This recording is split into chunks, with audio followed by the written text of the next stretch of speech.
Hello mga kapuso! I hope you're all doing well dahil ako excited na makipagkwentuhan sa inyo. Samahan niyo ako ang inyong man of the hour sa aking pagsagot ng fan questions para mas makilala niyo ako. Simulan na natin to. Ano ang most memorable experiences mo sa show? Well, nakasulat naman dyan, experiences. Actually, yung buong Starstruck Season 2 o Batch 2, sobrang memorable sa akin noon. Lalo na kapag pinapagalitan kami ni Douglas Nieras. Ayan, ang pinaka hindi ko makalimutan doon, yung sinabi niya sa akin na, just walk. Ginawa ko, naglakad lang ako, pinagalitan naman ako. Sinunod ko lang naman eh. Sabi niya, maglakad lang ako, hindi naglakad lang ako. Pero may pinapakita siyang ibang lakad. Dahil parehas kaliwa ang aking paa, hindi ko makuha. Kaya nga, hindi na ako sumasayaw.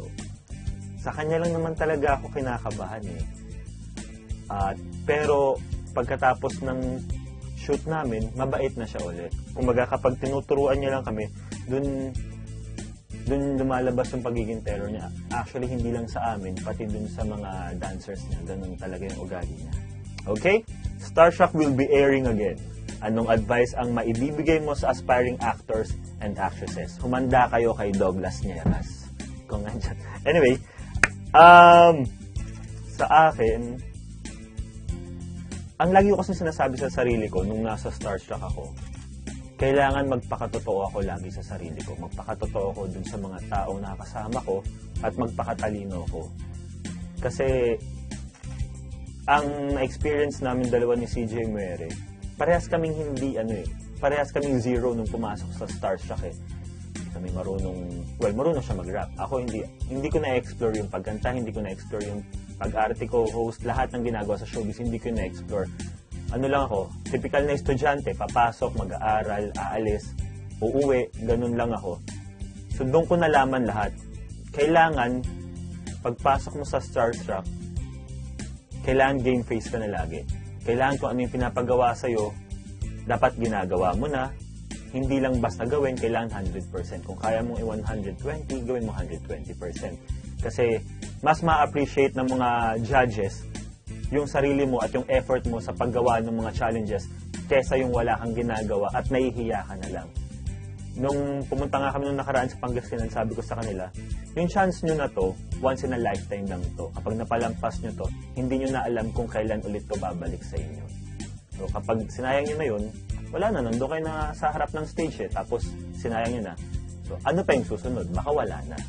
Yun yung lagi ko sinasabi sa kanila at yun yung advice ko sa inyo. Isa ka sa mga, versatile actors. Versatile? Anong mga roles o projects pa ang gusto mong gawin? Una sa lahat, salamat dun sa tanong. Sa pagsabing isa akong versatile actor. Thank you. Lagi ko sinasabi, gusto ko nung something different. Yung emotions talaga, yung talagang mataas. Hindi mataas dahil sobrang emosyonal, hindi dahil umiiyak, kundi yung psycho killer, may Down syndrome, may yung hindi natin normal na nakikita sa ibang tao. Yung aaralin ko talaga yung role na yon bago ko siya gawin. Yung mabibigyan din ako ng time para gawin yun. Bakit psychopath or psycho killer or kung naman? Kasi hindi talaga natin alam kung ano yung tumatakbo sa utak nila. At yun yung gusto kong ma-experience. Kung ano ba yung tumatakbo sa utak nila. Bakit gusto kong gawin yung mga taong may Down syndrome? Kasi kapag every time na tinitingnan ko sila, hindi rin natin alam kung ano yung tumatakbo sa isip nila. So gusto kong makarating dun sa mundo nila. Gusto kong malaman. Ayun. Kasi nagawa ko ng umiyak, nagawa ko ng mag-angas, nagawa ko ng bumaril. Ano pa ba yung pwede kong gawin? Yun yung minsan tanong ko sa sarili ko. Yun yung mga nakikita ko. Well, minsan kapag nanonood ako, sasabihin ko sa sarili ko na sana ako rin, sana makuha ko rin, sana magawa ko rin. Yun. Well, darating tayo dun kapag may opportunity na. Right? Willing ka na bang magkaroon ng sexier image? Ayan. Regarding dun sa sexier image, nagawa ko na siya nung 21 years old. Pa lang ako nagkaroon na ako ng photoshoot para dyan. Though, mas totoy ako noon. Ngayon, paano ba? Manong na ako ngayon. Mas matanda na ako. Hindi ko alam. Mas nag-mature na yung katawan ko. Mas nag-evolve na yung muscles ko, yung body structure ko. Ayan. Yes! Tama, mas fit ako ngayon. Hindi lang sa pangangatawan, kundi sa pagda-diet. Meron din kasi nung tinatawag na maganda yung katawan, pero bad diet. May ganun kasi genes yun. Sa akin, dapat mas importante yung kinakain mo, yung pinapasok mo sa katawan mo.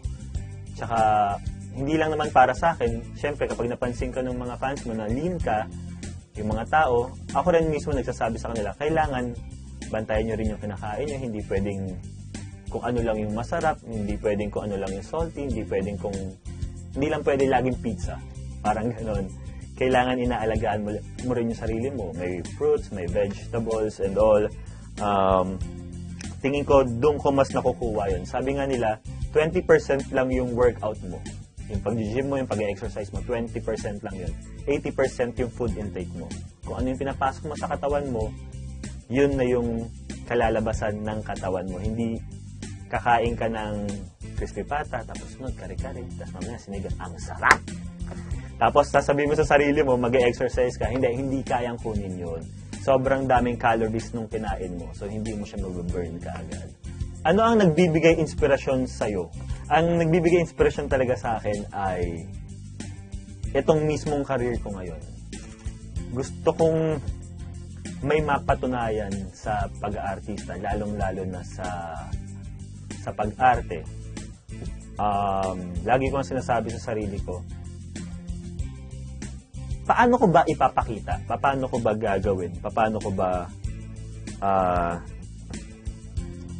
may paparating sa mga tao na oo, ito talaga yung gusto ko, na alam ko sa sarili ko na gusto ko talagang umarte at gusto ko may ipakita sa mga tao na every time na mapapanood nila ako, may iba sa akin. Yung hindi nila ako makikilala, na kapag pinanood nila ako, si Mike Tan.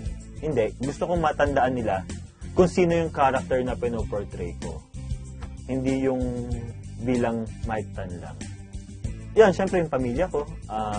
Yung mga taong laging nandyan para sa akin. Yung mga taong laging nandyan na tumutulong sa akin. Yung hindi nagsasawang maniwala. Syempre din sa mga fans ko.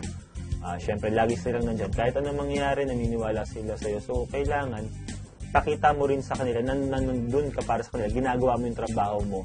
Para, alam mo yun, kapag hindi ka na artista, hindi mo na rin sila matatawag na fans. So, yun, kailangan alagaan mo yung relationship nyo. That's it for the first part of the Man of the Hour. Mike Tan Webisodes. Sana nag-enjoy kayo katulad ko. Meron pa tayong part 2 at part 3. Kaya abangan nyo yan sa gmanetwork.com. See you guys!